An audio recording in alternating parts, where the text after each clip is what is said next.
oogenesis. Oogenesis is process of production of ovum from primordial germ cells. तो primordial germ cell से oogonia, oogonia से मैच्यूरोसाइट, मैच्यूरोसाइट से ovum बनने की जो प्रोसेस है ये कहलाती है oogenesis. इससे पहले हमने गैमेटोजेनेसिस की वीडियो में देखा था कि जो प्राइमोडियल जर्म सेल्स होते हैं वो 5th वीक में जेनाइटल रिज तक पहुंच जाते हैं. अब जेनाइटल रिज में आने के बाद जो प्राइमोडियल जर्म सेल्स हैं उनमें डिफरेंशिएशन की प्रोसेस होती है. आफ्टर डिफरेंशिएशन जो प्राइमोडियल जर्म सेल्स हैं वो oogonia में कन्वर्ट हो जाते हैं. oogonia में माइटोसिस डिवीज़न कंटिन्यूसली होते जाता है, उसमें सेल्स के नंबर बढ़ते जाते हैं. कुछ सेल्स होती हैं वो प्राइमरी oocytes में डेवलप होती हैं और कुछ सेल्स डिजेनरेट हो जाती हैं. ऊपर की जितनी प्रोसेस है इनमें माइटोसिस डिवीज़न हुआ इसलिए क्रोमोसोमल नंबर जो है वो डिप्लॉयड ही रहा है. अब उसके बाद हम देखते हैं जो प्राइमरी oocytes फॉर्म हुए हैं उनमें मियोसिस फर्स्ट डिवीज़न होता है, पर मियोसिस फर्स्ट डिवीज़न कंप्लीट नहीं हो पाता है. मियोसिस फर्स्ट में जो प्रोफेज फर्स्ट है उसके डिप्लोटिन स्टेज में ये जो डिवीज़न है अरेस्ट हो जाता है, रुक जाता है. इसके पीछे कारण है OMI, oocyte maturation inhibitor, oocyte maturation inhibitor protein, और CAMP cyclic adenosine monophosphate pool जो है वो उनकी इनहिबिटरी रिएक्शन के कारण ये जो डिवीज़न है वो डिप्लोटिन स्टेज में ही अरेस्ट हो जाता है. 4th मंथ में ओवरी का अगर हम सेक्शन देखते हैं तो सरफेस एपिथेलियल लेयर, उसके अंदर में फ्लैट एपिथेलियल सेल्स रहते हैं और फ्लैट एपिथेलियल सेल्स के अंदर में प्राइमरी oocytes प्रोफेज फर्स्ट के कंडीशन में यहाँ पर अरेस्टेड रहता है. न्यूबॉर्न गर्ल चाइल्ड में अगर हम देखते हैं सरफेस एपिथेलियल लेयर है उसके अंदर में जो था फ्लैट एपिथेलियल सेल्स वो काफ़ी डेवलप होकर के फॉलिकुलर सेलुलर लेयर में कन्वर्ट हो जाते हैं. तो जो फॉलिकल सेल्स हैं ये कवर कर लेती हैं oocytes को. ओवरी के अंदर में बहुत सारे oocytes रहते हैं और सभी oocytes फॉलिकुलर सेल के लेयर से कवर्ड रहते हैं. ये जो फॉलिकुलर लेयर है इससे कवर्ड जो स्ट्रक्चर है उसे कहते हैं प्राइमोडियल फॉलिकल्स.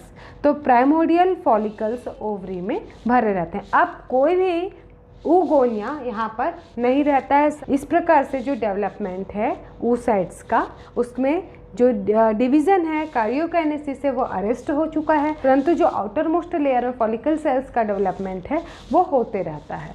अब जो प्राइमोडियल फॉलिकल फॉर्म हुआ है वो इसी स्टेज में अरेस्टेड रहता है और जब आफ्टर 12-13 ईयर जब प्यूबर्टी की स्टेज आती है तब FSH के सिक्रेशन के कारण फॉलिकुलर स्टिमुलेटिंग हार्मोन जो होता है ये एंटीरियर लोब ऑफ पिट्यूटरी से सिक्रेट होता है और इसकी सिक्रेशन के कारण ही फॉलिकल का डेवलपमेंट स्टार्ट हो जाता है.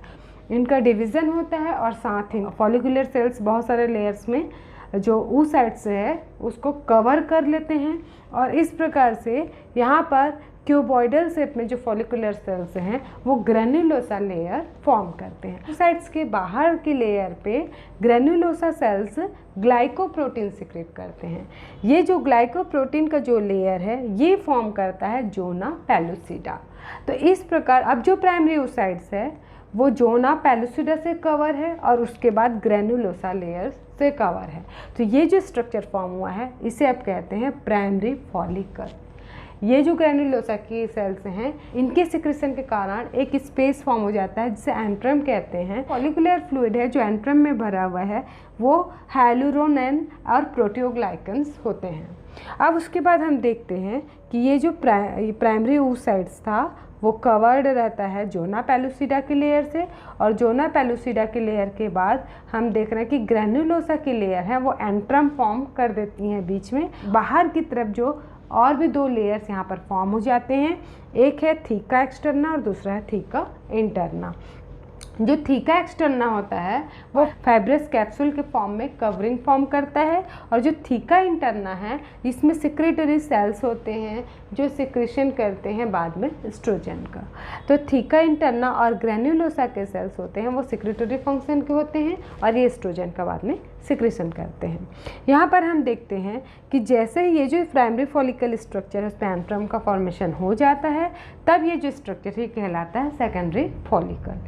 प्राइमरी oocytes में प्रोफेज फर्स्ट स्टेज में जो डिवीज़न है वो अरेस्टेड था, पर जैसे ही एलएच का सिक्रेशन बढ़ जाता है तो जो अरेस्टेड था मियोसिस फर्स्ट प्रोफेज स्टेज में, उसमें डिवीज़न स्टार्ट हो जाता है आगे। मियोसिस फर्स्ट डिवीज़न के कंप्लीशन के साथ ही सेकेंडरी oocyte और फर्स्ट पोलर बॉडी फॉर्म होते हैं, दोनों हैप्लॉइड होते हैं। फर्स्ट पोलर बॉडी की पोजीशन है वो सेकेंडरी oocyte के सेल मेम्ब्रेन और जोना पेलुसिडा के बीच में रहती है, और जोना पेलुसिडा के बाहर में जो ग्रेनुलोसा सेल्स हैं वो एक प्रकार का सेलुलर लेयर यहाँ पर सिक्रीट करती हैं, ये कहलाती है कोरोना रेडिएटा। तो इस प्रकार अब जो सेकेंडरी oocytes है वो जोना पेलुसिडा से कवर्ड है, और उसके ऊपर एक और कवरिंग है सेलुलर जिसे कहते हैं कोरोना रेडिएटा, और उसके बाद एंट्रम और उसके ऊपर granulosa cells, then theca interna, theca externa. ये जो स्ट्रक्चर फॉर्म हुआ है इसे कहते हैं ग्राफियन फॉलिकल्स। तो अब यहाँ पर जो डिवीज़न अगर हम देखें तो मियोसिस 1 यहाँ पर कंप्लीट हो चुका है। अब ग्राफियन फॉलिकल के फॉर्मेशन के साथ ही जब ओव्यूलेशन की प्रोसेस होती है तब ओव्यूलेशन की प्रोसेस में जो सेकेंडरी oocyte है वो रिलीज़ होता है। Ovulation is process of release of secondary oocytes। तो सेकेंडरी oocyte के रिलीज़ होने के साथ ही सेकेंडरी oocyte के ऊपर जोना पेलुसिडा और कोरोना रेडिएटा लेयर्स रहती हैं। आफ्टर ओव्यूलेशन जो सेल्स बच जाती हैं उनमें ग्रेनुलोसा लेयर और थीका इंटरना फॉर्म करते हैं कॉर्पस ल्यूटियम। अब ये जो कॉर्पस ल्यूटियम है जो प्रोजेस्टेरोन का सिक्रेशन करता है, वो यदि फर्टिलाइजेशन होता है तब जो ह्यूमन कोरियोनिक गोनाडोट्रोपिक हार्मोन है वो ल्यूटिनाइजिंग हार्मोन, और जब तक एलएच सिक्रेट होते रहता है तब तक जो कॉर्पस ल्यूटियम है वो बढ़ना रहता है और अपना फंक्शन करते रहता है प्रोजेस्टेरोन सिक्रेशन। यदि फर्टिलाइजेशन नहीं होता तो 14 डेज तक तो कॉर्पस ल्यूटियम रहता है, क्योंकि एलएच जो है ल्यूटिनाइजिंग हार्मोन जो सिक्रेट हुआ था ओव्यूलेशन के दौरान उसका जो लेवल है बढ़ा ही रहता है 14 डेज तक। आफ्टर 14 डेज जब एलएच का लेवल फॉल होता है तब ये कॉर्पस ल्यूटियम कॉर्पस एल्बिकन्स में कन्वर्ट होता है, और जो कॉर्पस एल्बिकन है वो बाद में फेगोसाइटोसिस प्रोसेस के द्वारा इन्हें एब्जॉर्ब कर लिया जाता है और ये कॉर्पस एल्बिकन एब्जॉर्ब हो जाते हैं। कॉर्पस ल्यूटियम का फ्यूचर हमने इस प्रकार से देख लिया। अब आगे आफ्टर ओव्यूलेशन जो सेकेंडरी oocyte है उनमें क्या चेंज आता है ये हम देखते हैं। ओव्यूलेशन होने के साथ ही मियोसिस सेकेंड डिवीज़न स्टार्ट हो जाता है। मियोसिस सेकेंड डिवीज़न में जो डिवीज़न है प्रोफेज 2 तो कंप्लीट हो जाता है, बट मेटाफेज 2 फिर से अरेस्टेड हो जाता है। जब फर्टिलाइजेशन सक्सेसफुल होता है तो स्पर्म की एंट्री के साथ ही कैल्शियम 2+ ऑसिलेशन के कारण ही जो मेटाफेज 2 अरेस्टेड अवस्था में था उसमें डिवीज़न स्टार्ट हो जाता है, और फिर मियोसिस 2 जो होती है वो कंप्लीट हो जाती है। मियोसिस 2 कंप्लीट होते ही जो सेकेंडरी oocyte है वो ओवम में कन्वर्ट हो जाता है और सेकेंड पोलर बॉडी में फॉर्म हो जाता है। जो प्राइमरी पोलर बॉडी है उसमें भी जब मियोसिस 2 कंप्लीट होता है तो वो भी अगेन 2 सेकेंड पोलर बॉडी में फॉर्म कन्वर्ट हो जाता है। इस प्रकार से oogenesis में फाइनली 3 पोलर बॉडी और 1 ओवम फॉर्म होता है।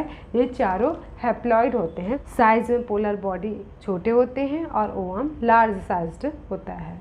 इस प्रकार oogenesis को समराइज करें तो जो प्राइमरी जर्म सेल्स थे वो डिप्लॉयड थे, इनमें डिफ्रेंशिएशन के बाद उगोनिया फॉर्म होता है जो डिप्लॉयड होते हैं, और जो उगोनिया है उनमें माइटोसिस डिवीज़न होता है और कुछ इसमें से डिस्ट्रॉय हो जाते हैं और कुछ होते हैं वो प्राइमरी oocyte में डेवलप होते हैं। अगेन ये डिप्लॉयड ही होते हैं क्योंकि यहाँ तक माइटोसिस डिवीज़न ही होता है। अब ये जो प्राइमरी oocytes हैं उनमें मियोसिस फर्स्ट डिवीज़न होता है, पर मियोसिस फर्स्ट है प्रोफेज फर्स्ट डिप्लोटिन में अरेस्ट हो जाता है because of OMI protein, oocyte maturation inhibitor protein. oocyte के फॉलिकुलर सेल्स ही ये OMI प्रोटीन सिक्रेट करते हैं और जो डिवीज़न है उसे डिप्लोटिन में अरेस्ट कर देते हैं। इसके बाद जैसे ही ल्यूटिनाइजिंग हार्मोन का अमाउंट बढ़ता है तब मियोसिस फर्स्ट कंप्लीट होता है। जो प्राइमरी oocyte है वो मियोसिस फर्स्ट डिवीज़न कंप्लीट होते ही सेकेंडरी oocyte और पोलर बॉडी में कन्वर्ट हो जाता है। पोलर बॉडी और सेकेंडरी oocyte हैं दोनों हैप्लॉइड होते हैं क्योंकि यहाँ पर मियोसिस फर्स्ट रिडक्शनल डिवीज़न होता है। सेकेंडरी oocytes में अब मियोसिस 2 डिवीज़न स्टार्ट हो जाता है, पर मियोसिस 2 भी मेटाफेज 2 में अरेस्ट हो जाता है। जैसे इस स्पर्म की एंट्री होती है और कैल्शियम 2+ आयन के कारण ही मियोसिस 2 जो रहता है वो फिर से कंप्लीट हो पाता है और यहाँ पर again after meiosis second ovum form होता है और स्मॉल पोलर बॉडी फॉर्म होता है जो कि सेकेंडरी पोलर बॉडी कहलाता है। इधर हम देखते हैं जो फर्स्ट पोलर बॉडी है उसमें भी मियोसिस 2 कंप्लीट होते ही 2 पोलर बॉडी फॉर्म होते हैं और ये दोनों सेकेंडरी पोलर बॉडी कहलाते हैं। इस प्रकार oogenesis में जो प्राइमरी जर्म सेल्स था वहाँ से प्रोसेस स्टार्ट हुई थी और लास्ट में 3 पोलर बॉडीज फॉर्म होते हैं और एक ओवम फॉर्म होता है। इस प्रकार से oogenesis की पूरी प्रोसेस हार्मोनल कंट्रोल कहाँ कहाँ पर है उसके साथ हमने कंप्लीट स्टडीज़ की कर ली।